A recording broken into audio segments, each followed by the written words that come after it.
This is Horror Podcast.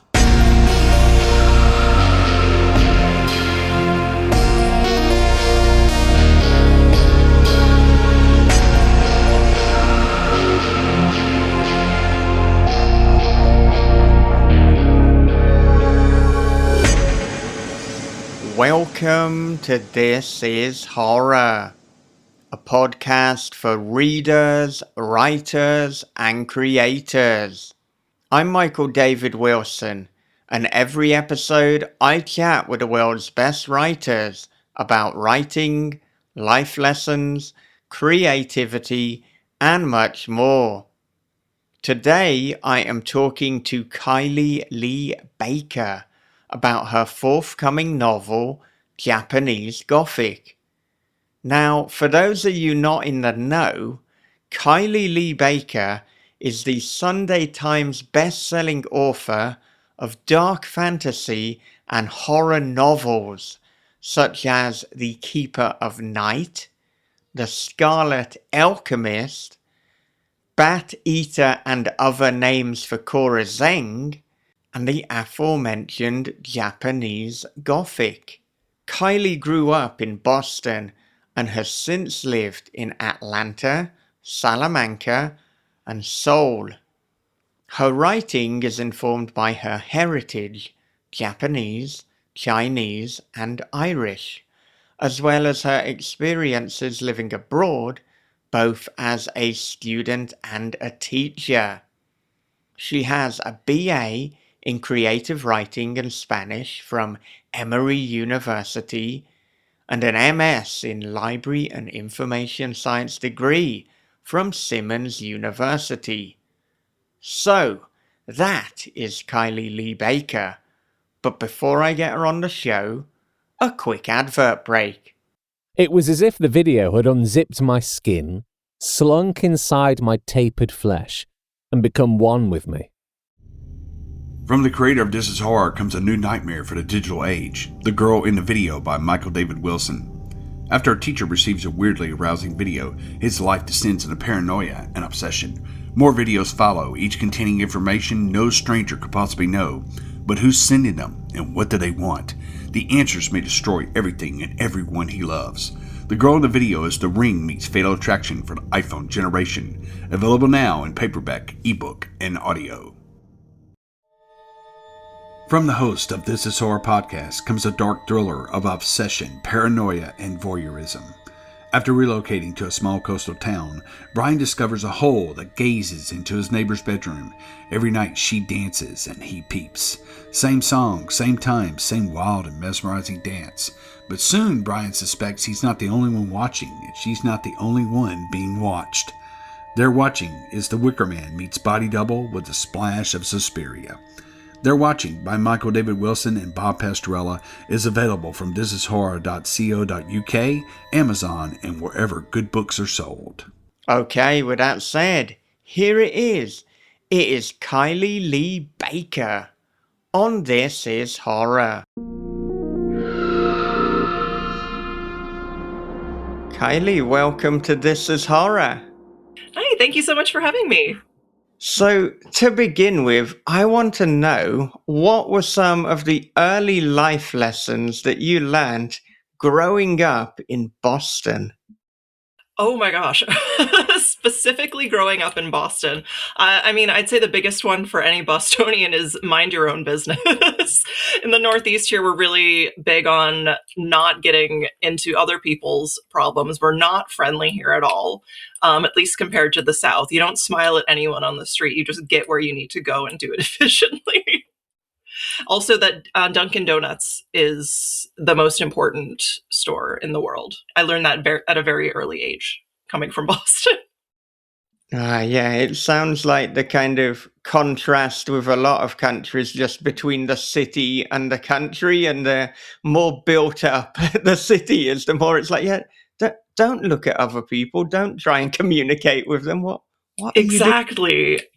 Don't talk to anyone here. People will think it's strange. Yeah.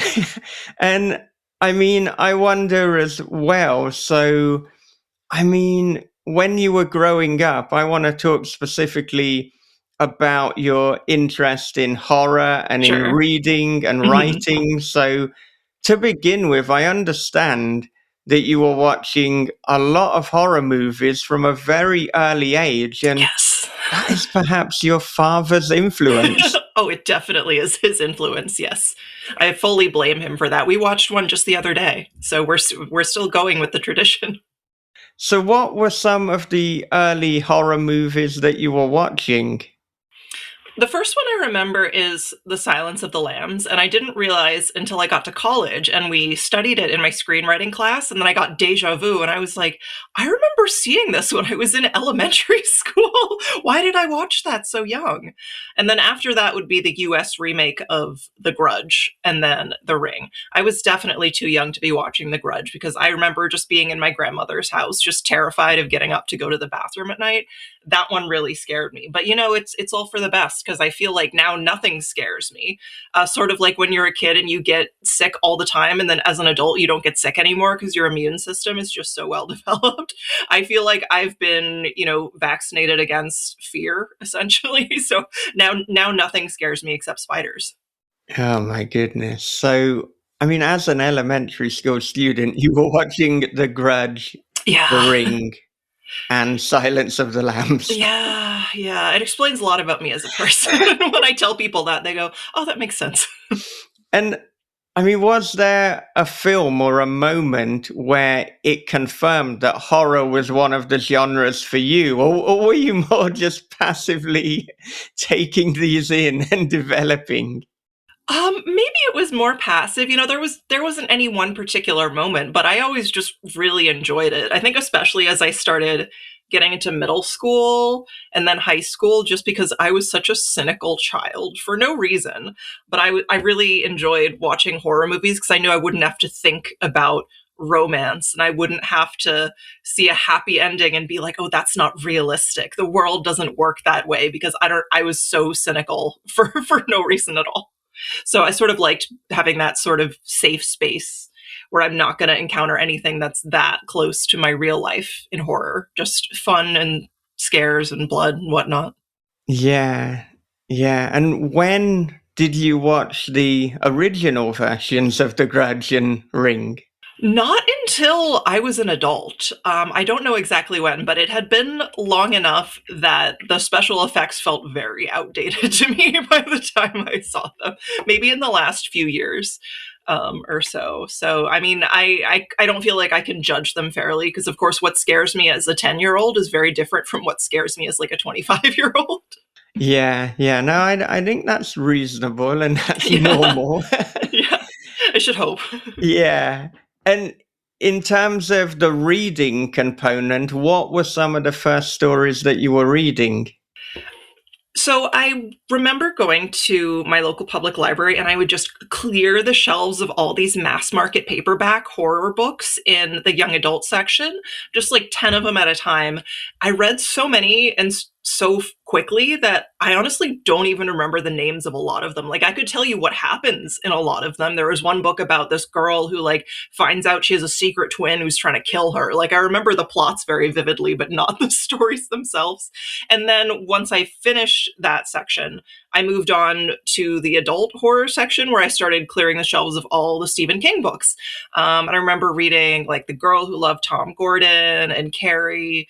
And I read as many as I could until I got through most of the books that he had written at the time that had female protagonists and also children, which I think might only be, or The Girl Who Loved Tom Gordon is the most salient one in my mind now. But many of his books, as you probably know, are about 50-year-old widowers on an island in Maine, which, is totally fine. But as an Asian teenage girl, it wasn't the most relatable perspective for me personally. So I had reached the upper limits of my library at that point, I think. Yeah, and I mean, were you also writing stories from a young age? Did you know that you wanted to be a writer from a young age? Yes. I always loved writing. I remember just sitting on my bed writing on these sheets of printer paper, not even lined paper. So it looked horrible. It would go like diagonally across the page, just writing all these stories when I was a kid. And I was very fortunate because I had teachers that were very non-traditional, I suppose, in elementary school, teachers who would do things like have us put on a play for like the last quarter of the year instead of studying for a final exam. And like they really encouraged us to be creative. So I got to write all the time when I was a kid. I never thought it would end up being my job one day, but I always knew it would be something that I would enjoy and hope to continue throughout my life. So it's interesting that you said that you didn't realize it would be your job, because there must have been some optimism or some hope, because you then went on at university to take a BA in creative writing. Yeah. So what happened with that was I started college thinking, okay, I'm going to be a UN translator in Spanish and Chinese. Um, and then I found out that you need to be really, really, really fluent in your second language in order to do that. And I speak Spanish pretty well. Like that could be doable for me, but I was not anywhere near good enough at Chinese. And in America, just speaking Spanish and English is really not in and of itself that rare anymore. And to work for the UN, you also need to speak French, which I didn't speak at all. So it's like, okay, how many years is it then going to take me to be qualified for this? So I, as I think many college students do, had a mental breakdown and was like, what am I doing with my life? I need to change my major immediately to something that can actually help build my future. And I decided that I would have one practical major and one fun major. And so my practical major was Spanish and my fun major was creative writing, which now is pretty funny to me because I have not made a single cent from speaking Spanish. I only continue to lose money speaking Spanish because I pay to take Spanish lessons so I can keep speaking it. Whereas I've made a living off of my creative writing degree somehow. So that's definitely not what I expected. I mean, that's probably not on any creative writing graduate's bingo card, is it really? No. I also did a BA in creative writing, so Oh, yeah. I have seen that, like, the vast majority, unfortunately, of people who did that undergrad course are not really doing creative writing at the moment, or Yeah. but it was a hell of a lot of fun. I will Yeah, say that. exactly. And I feel like that's what most people do it for. That's what I was doing it for. Yeah. I just need to pursue something that makes me excited to be alive. Right, right. Yeah. I mean, that is the objective in general, I think, regardless of what stage of life you're at. Mhm. And I wonder too, I mean, how did your Japanese, Chinese, and Irish heritage inform or impact your upbringing? So I had an interesting upbringing as a biracial child. I grew up just outside of Boston, which is a pretty diverse city by most American standards, though in the particular suburb that I grew up in, there were not many Chinese people and there were no Japanese people. So there were we have a pretty sizable Vietnamese community where I'm from, but in my graduating class, there were maybe 10 or so Asian students out of like the 300 that were there. So we all knew each other very well. I was very much, quote unquote, one of the Asians in my school. I identified very strongly with being Asian American.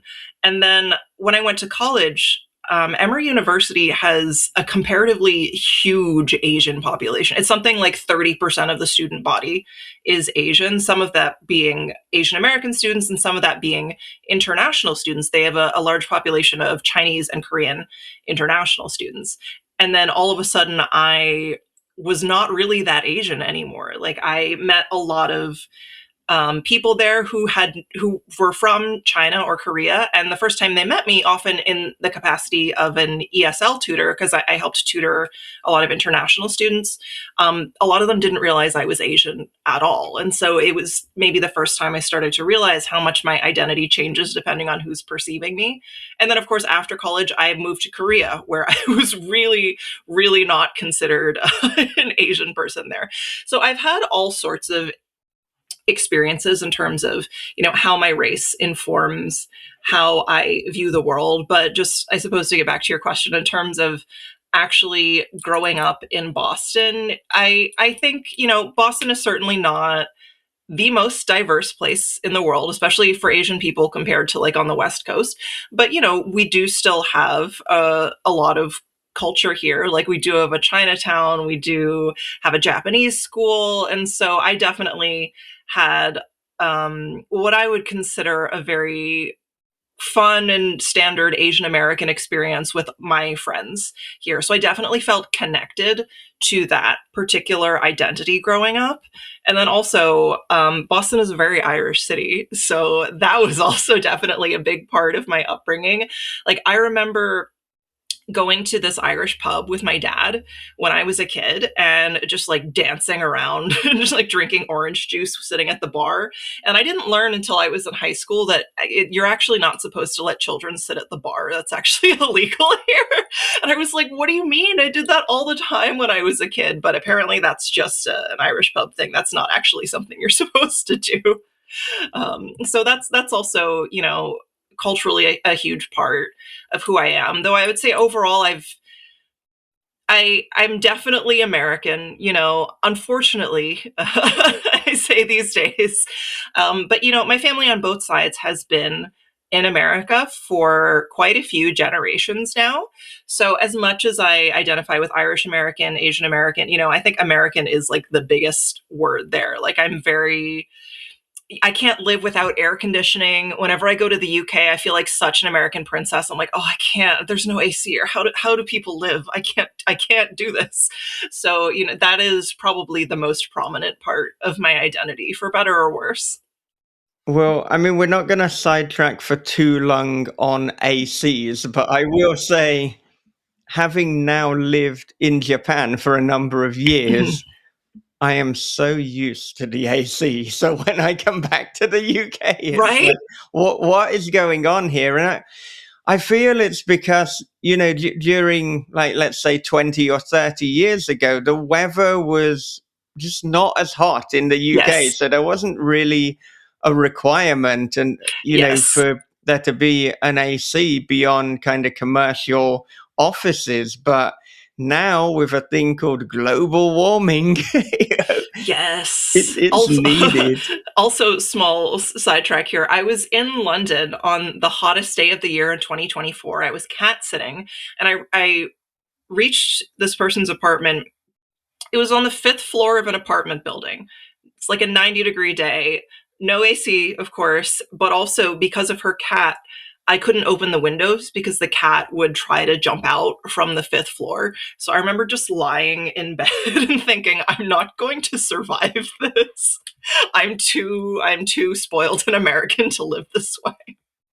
No, I understand that. And, during my childhood, there would be 1 or 2 hot days of the year. So you'd only have 1 or 2 that you had to suffer. But, talking about it now, I'm getting these vague flashbacks and basically everyone would just be walking around the house with like fans circulating everywhere, so just circulating hot muggy air.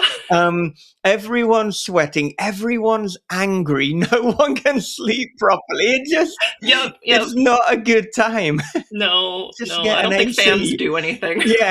No, fans just circulate air and circulate irritation. If anything, they're exacerbating. They make you feel like you're doing something to fight the heat, but you're not really. Yeah. But away from ACs and back to your Chinese heritage specifically, because you mentioned about your Spanish being very good, but your Chinese wasn't quite there. So I'm wondering, when did the Chinese language factor in to your life? How did it factor in? Yeah. So when I was growing up, I wasn't around anyone in my family who could fluently speak Chinese or Japanese, unfortunately. And I think that's just a byproduct of how many generations we've been in the United States. Though there is a pretty sizable Cantonese population where I'm from. The few Chinese friends I had were Cantonese. So I studied Cantonese a bit when I was in middle school and high school, though it's a pretty difficult dialect to pick up if you're not a native speaker. Like, I don't know how familiar you are with Chinese, but in Mandarin, there's different kinds of tones. Like, there's a rising tone and a falling tone, and it changes the meaning of the words. In Cantonese, it's like there's a rising tone, and then there's a tone that rises slightly more, and you need to differentiate them somehow. And I just don't understand how you do that if you don't grow up speaking it since you're a baby. So that was difficult. But then when I got to college, I started formally studying Mandarin.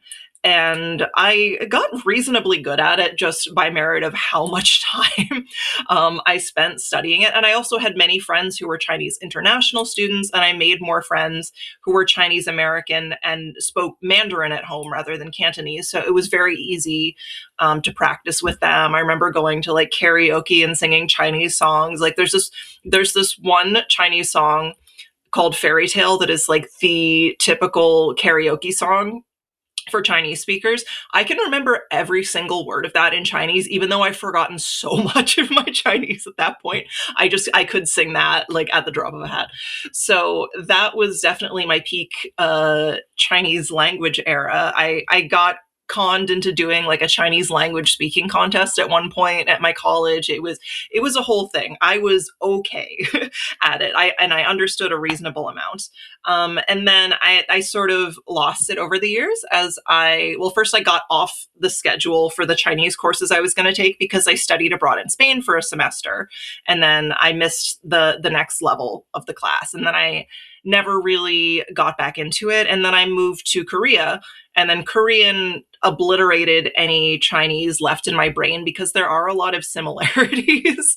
And it was too confusing for me to try to hold on to Chinese at the same time. And, I would love to get back to it one day, but it's also an issue of, there's not a lot of opportunity to speak it in my daily life, unfortunately.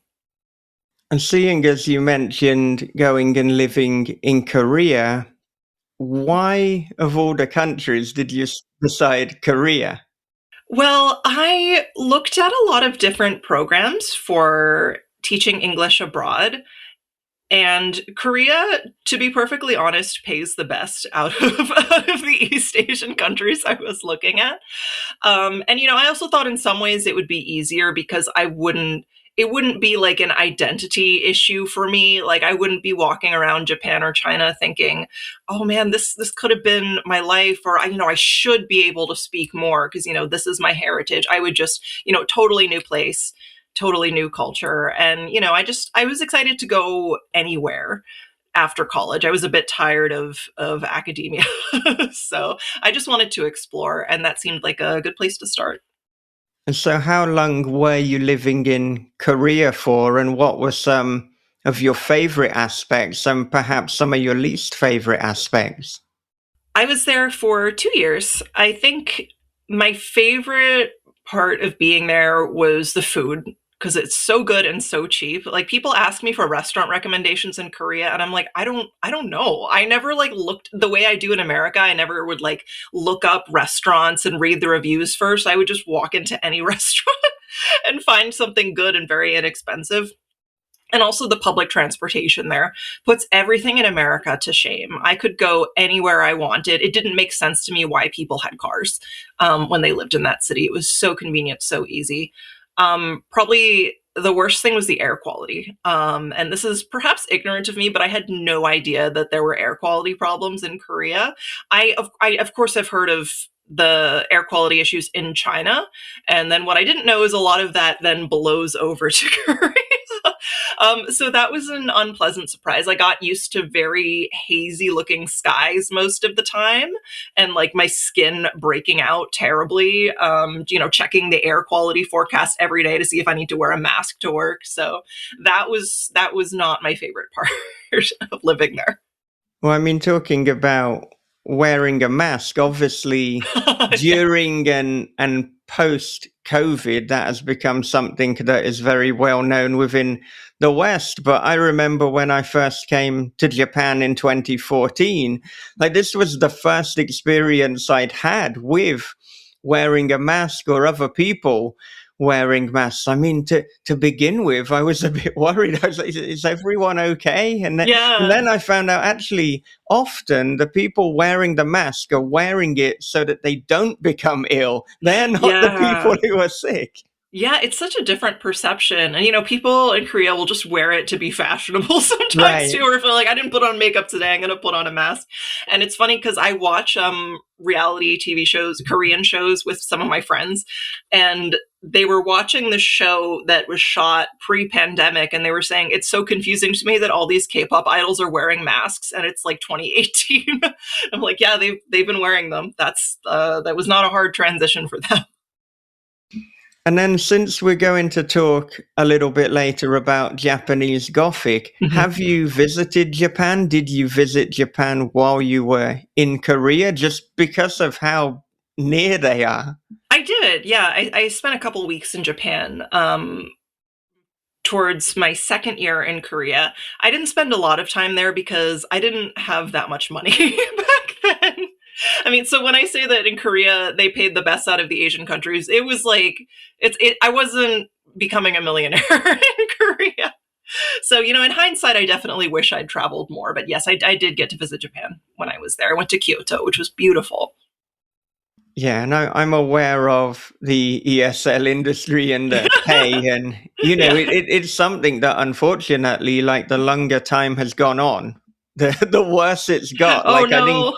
I think the best time to have gone would have been the 1980s, and I am not old enough to have to have been able to do that. But I mean, in terms of your time in Japan, so have you since visited after? I haven't. I'm going back in a few months, actually, for the first time. It's been a while, but I'm excited. Are you going back? Is it related to Japanese Gothic, or is it just... No, I wish. I really should try harder to plan trips that I can then write off as business expenses related to my books. But no, this is really just a family vacation. I mean, it depends how good your accountant is. Can you not be like, look, this country's called Japan. It's not always got Japanese in the title. I bet I totally could expense it. I just could not get enough brain cells to rub together to start the fire that I would need to plan a trip at this moment in time. Right. Yeah. Yeah. And I mean, what was the moment, or what was the book where you became a full-time writer? I decided to go full-time, I think, shortly after I sold Bat Eater. So I want to say that was, 2023, or around then. I might be off by a year or two.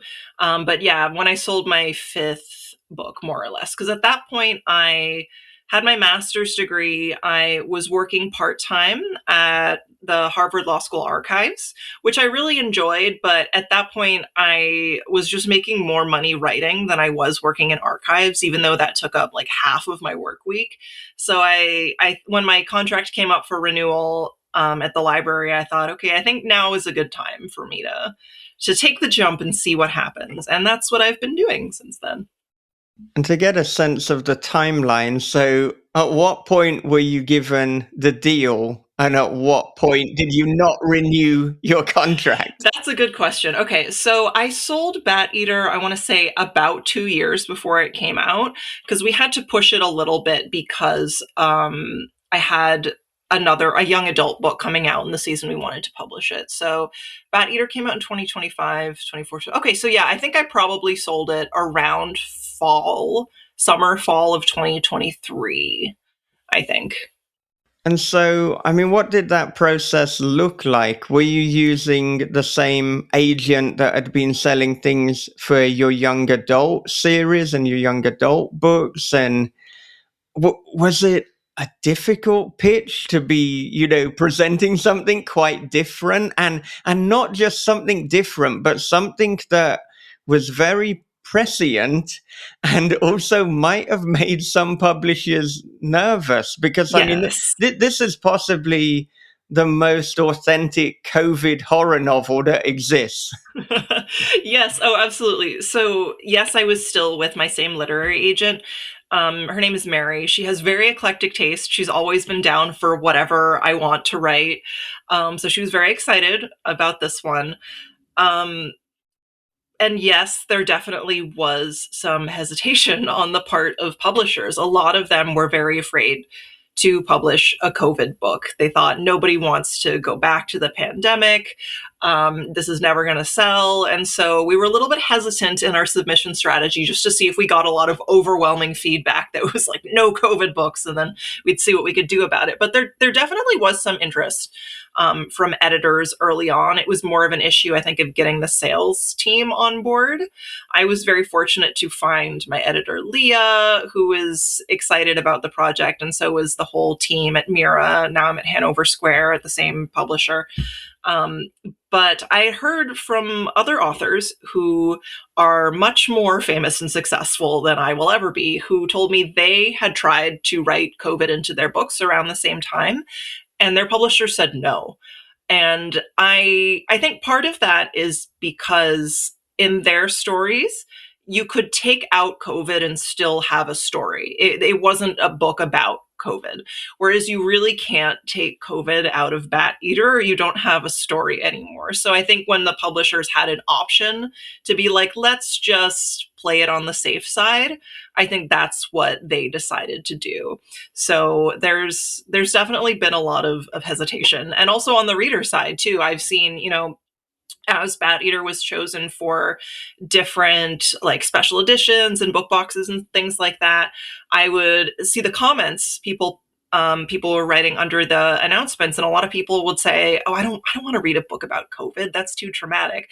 Thankfully, now a lot of the comments I get or the reviews that I'm tagged in say, I didn't want to read a book about COVID, but I'm actually really glad that I read this one. I don't know if they expect it to just be like gratuitous misery through the whole. I mean, I guess you could say that about Predator in some ways, but I think people appreciate that it's a perspective that they might not have considered. It's not one they had personal experience with during the pandemic, so it's easier to distance themselves from it a bit. So, I mean, in short, it was a very risky book to publish, but I think it paid off. Yeah, and I think for people listening, if they haven't read Bat Eater, even though I'm saying this is an authentic COVID horror novel, this isn't just a book about COVID. No. A lot of this is deeply rooted in grief, and this is certainly a grief horror novel. It's also about, friendships and family, and it's about redemption. It's about what happens when you lose everything, including your entire faith in the world and in other people.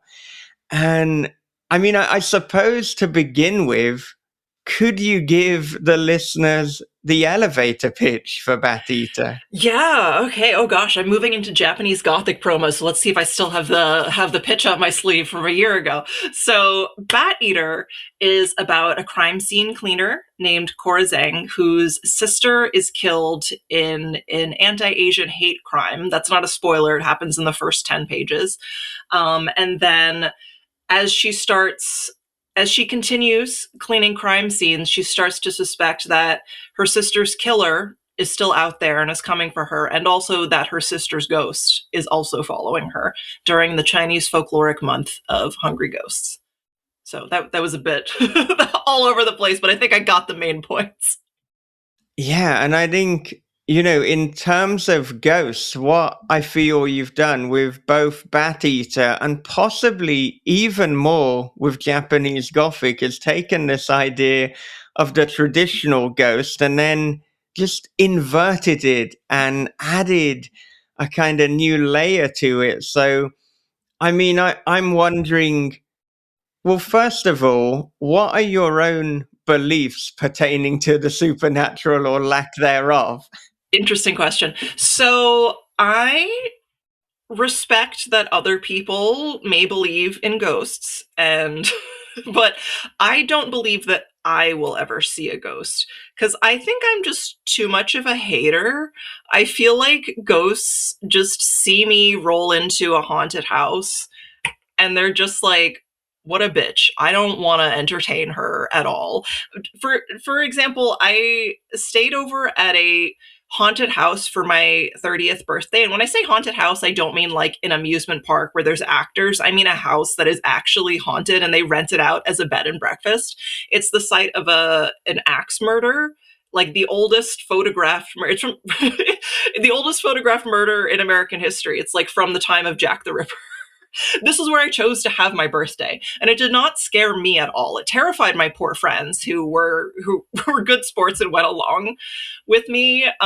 But I just knew, the ghosts are not going to mess with me if they're there because they know it would satisfy me too much.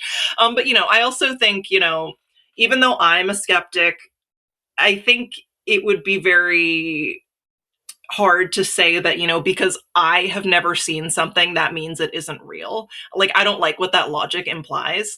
So I respect other people. I'm jealous of other people who can see ghosts. I wish I could see ghosts. Sadly, not yet. Is that part of why you had your 30th birthday in a haunted hotel? Because you wanted to see a ghost? Is there a genuine desire? I mean, I didn't think I would see a ghost. I just thought it would be a fun, spooky time. Like, I wanted to turn off the lights and play hide and seek with my friends and like tell ghost stories and stuff like that. It's like the same feeling as watching horror movies, or being on a roller coaster or something like that. And it was the one time I felt like I could make my friends do it with me. Did any of your friends have an experience while there? No, though they said they were scared, but none of them said they actually saw a ghost. There was an instance where a picture frame kept repeatedly falling flat on the counter even when no one was near it, but we kind of suspect that the people who set up the bed and breakfast did that intentionally, like unbalanced it just so people will be like, oh, there's a ghost! But no, I didn't, there wasn't anything too remarkable to report, sadly. Yeah, I think that's the thing. If you are operating a so-called haunted hotel, then there's certain expectations. So just making the fittings a little bit looser. Yeah, let's exactly. Make this really creaky as well. They have it all decorated like the 1800s, and it was actually the second time I'd been there. So I was going around, we just arrived and I'm giving my friends like the mini tour because we don't have the official tour yet. And one change that they had implemented since the previous time, which I did not know about, was they put mannequins in the positions where the people were murdered, just like fully dressed and covered in blood. I didn't know this when I walked in. So imagine I'm just going around the side of the bed and I'm like, so this is where the mother died. And then there's just a bloody corpse on the floor. That was definitely not there the last time. So that was the one jump scare I had when I was there. But then I slept in that room on the side where the corpse was. So clearly didn't faze me too much. So that means if you get up in the middle of the night, you have to kind of maneuver over. Oh, yeah. I gently slid the mannequin away because I didn't want to step on her. And so back to grief horror. Yes. What are your own experiences with grief, and what informed the writing of the grief element of Bat Eater? I have been fortunate enough to not have had really any significant personal experience with grief as of yet in my life. I know I will. Everyone will. I mean, I think maybe I write about death a lot because it comes from anticipatory grief. Like I'm an only child and I've always been very close to my parents, who are a bit older, I think they had me at an older age. So I've always been aware, like compared to my friends, my parents are a bit older. So it's even when I was a kid, I thought a lot about, what am I going to do when my parents die? So I think maybe that's part of why I write about it. And there was a second part to your question and I'm blanking on it. I'm sorry. Could you remind me? So, I was asking about what informed the writing of the novel specifically to do with the grief horror. I think for me, or for Cora rather, it is an extension of, I think, the sense of loss that you mentioned earlier in the pandemic, just the, losing faith in society, losing faith in your government, and losing faith in other people. And I just really like to write about family relationships, like sister relationships. And so that seems like a very devastating extension of what I think a lot of us experienced. So maybe that's why I gravitated towards that particular darkness in this book. And so you've said before in numerous interviews that the heart of horror is justice and catharsis. So Oh no, you've seen many of my interviews where I repeat myself all the time. no, Yes. they're very good interviews, and Thank you. but this seems to be almost your mission statement as Yeah. it pertains to horror fiction. So I wonder, when did this truth first become apparent to you? And, talking about and hearing you talk about COVID, was some of the writing of Bat Eater almost a way to combat and to, I don't know, get your own justice for the atrocities that happened?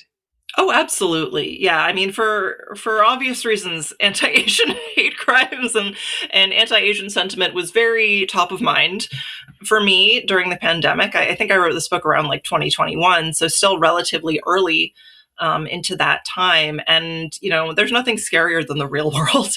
And we were living and are still living in such unprecedented times. And I just think horror is a perfect vehicle for confronting, your worst fears, everything you're afraid of, everything that breaks your heart. And in terms of, I think when I first came to understand this, it was definitely after I started writing horror and reading horror as an adult and got a much better sense of what I believe is to be good horror, or the kind of horror that moves me. Because obviously, as a child, I consumed a lot of horror, but I didn't have particularly well-developed thoughts about it. It was just, oh, this was fun. I liked this. Whereas now, as an adult, it's much clearer to me when I read a book or I watch a horror film. It's very obvious to me when it's written by someone who does not understand or respect horror. And that just ruins it for me. But it's so easy to tell because they think, there's just all this violence and that's what people want. And it's like, well, maybe in some like extreme horror, like, sure, I'm not going to yuck anybody's yum. But most of the time, the violence is there to show you something. It doesn't exist in and of itself. It's every good horror story still has a point to it. And it's almost so insulting to me when people don't get that. And then their movies still like end up on Netflix. And I'm like, how did you get all this money? I could have done this better. And because I love horror, you don't love horror. And it makes me so frustrated because, there's the potential for it to be so powerful and people just throw it all away because they don't respect horror as a genre. And that I could rant all day about that. But obviously that's that was not a thought I had as a child. No, I completely agree with you there. And sometimes we see amateur filmmakers or people starting out in filmmaking deciding, oh, I'm going to make a horror film to begin with because it's easy. And as you say, it's like, well, that proves that you don't understand horror. And also, you're part of the problem as to why in some circles, quite a few circles, unfortunately, horror has a bad name and a bad reputation. Yes. But I mean, when you look at the best horror cinema, and the best horror literature, you can remove horror because it is the best cinema, it is the best literature. Mhm. Yes, absolutely. And I mean, as someone who is now writing horror, what do you think are the do's and don'ts of writing a good horror story?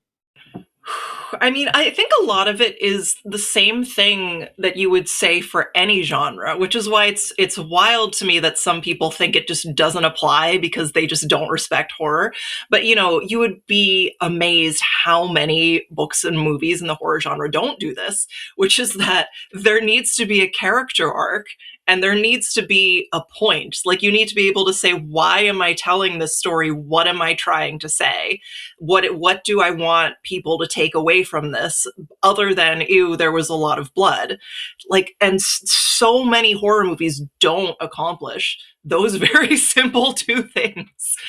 So that's definitely important. But I guess in terms of, if we go one step up from that and assume that, we're at a baseline level of what I consider to be good horror, then I guess the moment of, I feel like I shouldn't say catharsis now. I need to take a shot every time I say catharsis, since I've said it in so many interviews. Yeah, I'm sorry. I shouldn't have said that. I've now made you self-conscious. No. I mean, it's true. I just love saying it. It's my mission. It's a good word as well. For me, I think the most powerful moment in any horror book or movie is the moment when you finally confront the monster head on, the monster that either literally is or represents the internal problem the character is trying to face, and they finally get to confront it. And that, to me, is the most important moment in horror. And they don't even necessarily have to win, but they need to, face it finally, if they've been trying not to face it the whole time.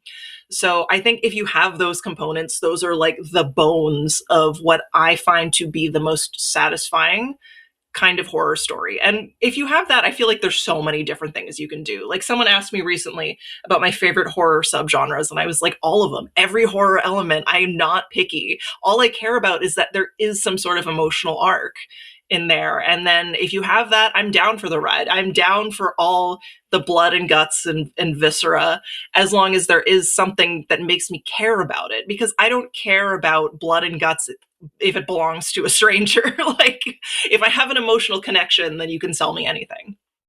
Right. And if we talk about, the different elements and the things that you care about, what was the first element of Japanese Gothic that you had?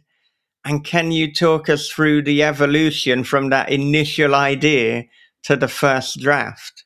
Yes. So Japanese Gothic began because I really wanted to write a Japanese haunted house book, and I had for a very long time. Actually, ever since I saw the US remake of The Grudge as a kid, that idea had been sort of brewing in the back of my mind. Because as I got older and thought more about the movie and rewatched it, I started to think, oh, there are certain things I would probably do a little bit differently with this movie. Not to say that, I'm a better filmmaker, but just things like, in the US remake, it's this innocent blonde American woman who is just inexplicably in Japan and then gets tormented by these mean Japanese ghosts who, have no mercy, and aren't Japanese people scary in the dark with their long black hair? Some parts of it as an adult, I was like, I don't know if I like the way this was presented. I think this could have been presented with a little bit more nuance that does not exoticize Japanese people and culture quite as much. Even though it is a good movie, as an adult, I was like, oh, I don't know about this. So I really wanted to do my take on a Japanese haunted house story. And then from there, I started thinking about, well, how can I make this different? Because of course there's so many haunted house stories out there, and I always try to think, how can I turn horror tropes on their heads? So I became really obsessed with this idea of a mutual haunting. Like, you start out like a very standard formulaic haunted house book, but then in the second timeline, you see that she's actually being haunted too by the person in the other timeline. And then which one of them is the ghost? And so I was trying to figure out how to make that idea work for a long time. And then I read The Book of Accidents by Chuck Wendig, which is an incredible book. And it's not a dual timeline book the way that this is, but it is about alternate universes, alternate versions of the same life, the same boy in different circumstances. And there's this recurring theme of doors that you go through that one character is making in the book that lead you to these different worlds. And that's how the book finishes, with just one more door. And I thought that was such a powerful ending. It just really stuck with me. And I was like, man, I love doors. Doors are so creepy. It's such a loaded image. How can I write a book of doors? And then I thought about, in a Japanese haunted house, they have those sliding doors where you can see a shadow behind it. Isn't that scary? And so those are all the different pieces I think I started with that then had to sort of pull together into Japanese Gothic. And this is exactly what I was touching on in terms of this inverting the haunted and the haunting trope, because you've got Lee, who killed his college roommate in 2026. Again, not a spoiler. No, it's not a spoiler. That is very much up front. And then you've got Sen, a samurai in 1877. And, these are not flashbacks. These are literally occurring at the same time. And the moment as a reader that you realize this, it's like, wow, mind blown. And I wonder, what things did you put in place to ensure that you did this so successfully? Like, you mean balancing both timelines? Right. Yeah. And to kind of distinguish between them not being flashbacks, but actually simultaneously occurring and affecting each period. Well, I think the main thing is that, at least in the beginning, I tried to set a very solid foundation of juxtaposing like different versions of the same scene at once. So it's like, here's Lee, meet Lee's family, see what Lee is doing. Here's Sen, meet Sen's family. And then even when they have flashbacks, it's like, here's a flashback to when Lee was a child with his mom. Here's a flashback to when Sen was a child with her dad. So I don't follow this completely throughout the book, but I tried to be as parallel as possible because I think it's a really interesting comparison between the two. A lot of it, I know this is an incredibly unhelpful answer, but people ask me this a lot. Like, how did you do this? I'm like, it's just kind of intuitive for me how I juggled the two timelines. And I did it really badly the first time around. I had to revise so much of this book when I read it. And I went, Lee is so interesting. I somehow didn't give Sen a character arc at all. Let me spend 2 months revising this because I should have outlined this much better the first time around. So let me go and fix it. Let me get feedback from my friends and then go and fix it. So I did it in a very unorganized manner that was very inefficient and was sort of pulled together at the last minute.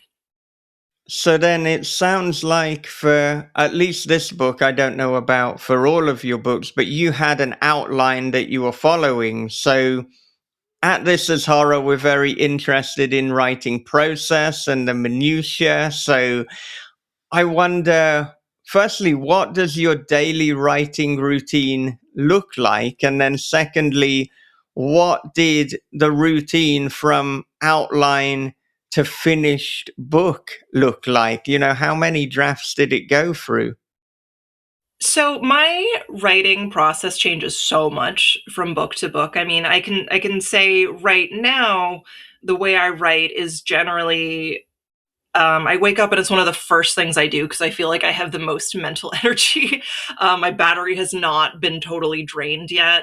I try to just go right into it and not stop until I hit a wall, maybe like 90 minutes later or so. I can write very quickly when I do it this way. Not all the words are good, but I can write, like, I think right now I've been doing like 3,000 words in like an hour and a half or so when I'm really in the zone. And I try to also do a little bit of reverse outlining in this new app that Fonda Lee recommended called Aeon Timeline, which is so handy for organizing my timeline. So I try to keep that updated as I go along because I know that will help me with the revision process. But normally what I try to do is I outline up to a chapter level, and then I write the first like 2 or 3 chapters and try to really polish them, because if I have no confidence that the book is any good, it makes it really hard for me to keep writing. So I try to have like a good beginning and then fast draft the rest of it. That's my like 3,000 words in 90 minutes. This draft can never see the light of day until I revise it. I just need to get to the end of it, and then I can go back and fix it. I try to do that, but I guess what I'm finding is that only works for certain books. I don't think that's what I should have done for Japanese Gothic, because it was my first dual timeline, dual POV book, and I learned very quickly that I should have planned it a lot more before I started fast drafting, because I wasted a lot of time and a lot of words. But I guess to answer your second question, that's how I began this book. Is I wrote it all as fast as humanly possible, and then went, okay, now I'll go back and polish it. And then as I was polishing it, I went, this doesn't make any sense. I need to go not just do a line edit pass. I need to completely rewrite a lot of these chapters, because I have no idea how these are supposed to fit into the story. So I did, I don't even know, quite a few revision passes with this one. One of them involved sending it to beta readers, which I don't do for all of my books if they've already sold, which this one had. But I was just not confident at all in whether or not what I was doing was working, because up until then, I'd only ever written books in one POV, much less dual timeline, dual POV. So I was like, oh gosh, is this working at all? And so I waited like a month for feedback from some of my author friends, then did a few more revision passes, and then I sent it to my editor, because I try not to throw burning piles of garbage at my editors whenever possible. I feel like it's just more efficient for them to edit something that doesn't make me want to cry and hide my face in shame.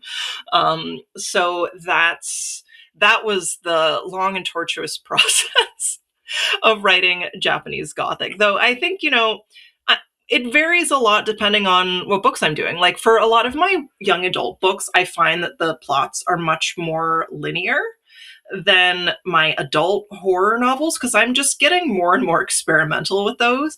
Like Hell to Pay, which is my next horror novel, which comes out in 2027, has 3 POV characters and is very weird. So for that kind of book, I knew from my mistakes in writing Japanese Gothic that I really needed to plot it a lot more if I didn't want to waste my time drafting it. Whereas right now I'm writing another young adult book that is very linear. And so I feel a bit more comfortable going in and fast drafting. And even then, sometimes I notice like, oh, I need to develop this plot line a bit more, and I'll make a note of it. But I don't feel like I'm pouring my time directly into a dumpster the way I would if I were if I were trying to fast draft a more complicated book. So I'm trying not to take a one size fits all approach to my books. It just really depends on the needs of that particular story. And so then at the moment, in terms of your publishing schedule, are you roughly publishing 1 horror novel a year and 1 YA book a year? That's the goal. Yeah, it's gotten a little bit off because we ended up shifting both of my books to the spring. So I think next year what year is it? Oh gosh, this is 2026. It's 2026 now. This year is only Japanese Gothic. But next year I will have a young adult book and an adult book coming out both in the spring. And the plan is to continue doing that for the foreseeable future, unless one of my publishers just for some reason feels like giving me $1 million for my next book, in which case, I would be content to write 1 book a year. I do feel a little bit like my hair is on fire trying to do 2 books at once. I'm on like 4 deadlines right now across my different books. So that's been a challenge, but we do what we got to do. And I'm very lucky to have this job, as I remind myself every time I'm tired. Okay, so the publishers have heard it here. $1 million is the price for the exclusive 1 book per year. So, send all of your offers in, starting at $1 million. Yes, that is the minimum. So please, you probably want to shift it up a bit with the other publishers. Oh, yes.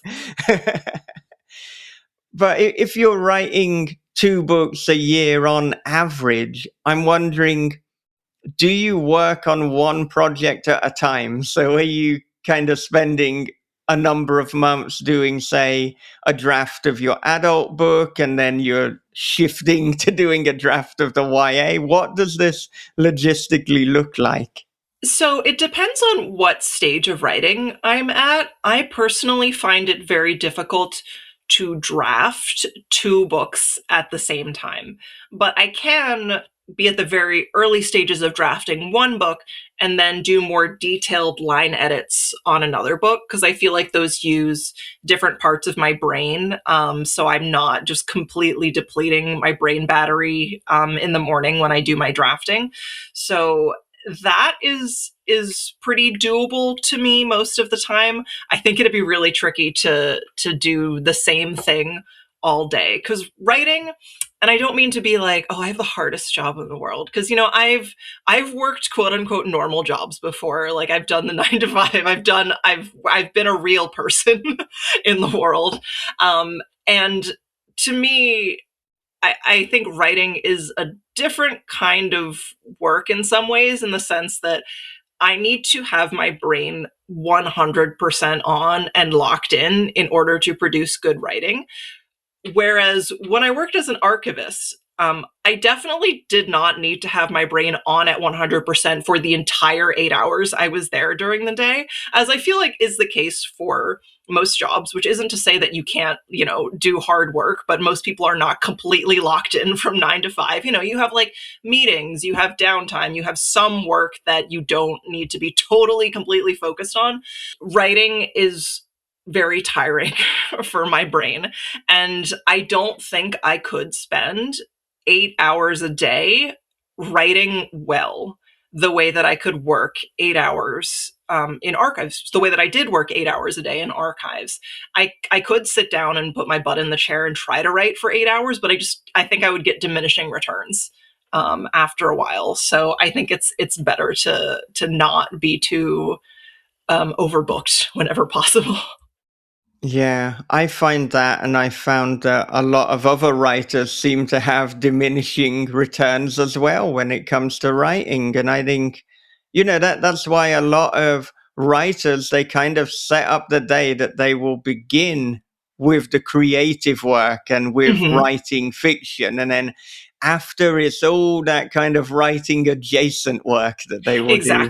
Exactly. I don't need as much of my brain to answer emails as Yeah. I do for writing, which I think I've really been pushing the limits. I feel like people are getting more and more terse emails from me these days. Just fewer words, less emotion, not as many smiley faces to make sure they know I'm happy about it. If they get a response from me, I'm like, you should be happy with this. And then if I get a reply back, I'm like, no, don't email me. I just Right. cleared my inbox. Leave me alone. Yeah. Yeah. Oh, no. I mean, when I get a reply, I'll look as well. Is there a specific question? Yeah. If not, we can press that archive button. Yes. Thank you so much for listening to Kylie Lee Baker on This Is Horror. Join me again next time for the second and final part of our conversation. But if you would like to listen to that ahead of the crowd and support over 13 years of horror fiction podcast interviews, then become our patron at patreon.com/This Is Horror. Not only do you get early bird access to each episode, but you can submit questions to our interviewees. And soon we will be chatting once again to CJ Lead about a brand new book, Headlights. So if you have a question for CJ, the place to go is patreon.com/This Is Horror. Okay, before I wrap up, a quick advert break. From the host of This Is Horror podcast comes a dark thriller of obsession, paranoia, and voyeurism. After relocating to a small coastal town, Brian discovers a hole that gazes into his neighbor's bedroom. Every night she dances and he peeps. Same song, same time, same wild and mesmerizing dance. But soon Brian suspects he's not the only one watching, and she's not the only one being watched. They're Watching is The Wicker Man meets Body Double with a splash of Suspiria. They're Watching by Michael David Wilson and Bob Pastorella is available from thisishorror.co.uk, Amazon, and wherever good books are sold. It was as if the video had unzipped my skin, slunk inside my tapered flesh, and become one with me. From the creator of This Is Horror comes a new nightmare for the digital age, The Girl in the Video by Michael David Wilson. After a teacher receives a weirdly arousing video, his life descends into paranoia and obsession. More videos follow, each containing information no stranger could possibly know. But who's sending them, and what do they want? The answers may destroy everything and everyone he loves. The Girl in the Video is The Ring meets Fatal Attraction for the iPhone generation. Available now in paperback, ebook, and audio. Now, my life has been incredibly busy since becoming a father again 5 months ago, and I wanted to apologize to anyone who has emailed me and I have yet to get back to them. Just before becoming a father, I said I would send out audiobooks of my work to anyone who emailed in. And while I have sent out a number of audiobooks to many of you, I know there are still emails in my inbox waiting for my attention. So if your email is amongst them, hold fire, because I will be getting back to you. And don't be afraid to send me another email, michael@thisishorror.co.uk, if you think I have inadvertently forgotten you. Okay, well, as always, I would like to end with a clip from a previous This Is Horror episode. And this is taken from episode 643 with Joe Hill, in which he talks about how he got his start with 20th century ghosts. So, here goes. The book of short stories, 20th Century Ghosts, that was also turned down by all the major publishers. But it wound up in front of a terrific horror and fantasy writer named Peter Crowther. Peter has a collection of his own called The Longest Single Note. That's a wonderful compilation of his best stories and highly recommended. Really just terrific genre wanderer. You know, he writes fantasy, light fantasy, horror, suspense, science fiction. I love Pete's stuff. But anyway, Pete had a small press of his own called PS Publishing. And he read a few of my stories. And on the strength of pop art, almost completely on pop art, he really liked Best New Horror and the title story, 20th Century Ghost, as well. On the strength of those 3 stories, he decided to do a limited run of my collection. And that's how I broke through. That's how I finally got a book. That was in 2005. If you would like to listen to the full episode with Joe Hill, you can listen to episode 643 of This Is Horror podcast. Or if you want the video version, it is available on YouTube, youtube.com/@thisishorrorpodcast. And if you would like other inspirational clips from past episodes, please do follow us on TikTok and Instagram @This Is Horror Podcast. Alright, well that about does it for another episode of This Is Horror. So, until next time, for part 2 with Kylie Lee Baker, take care of yourselves, be good to one another, read horror, keep on writing, and have a great, great day.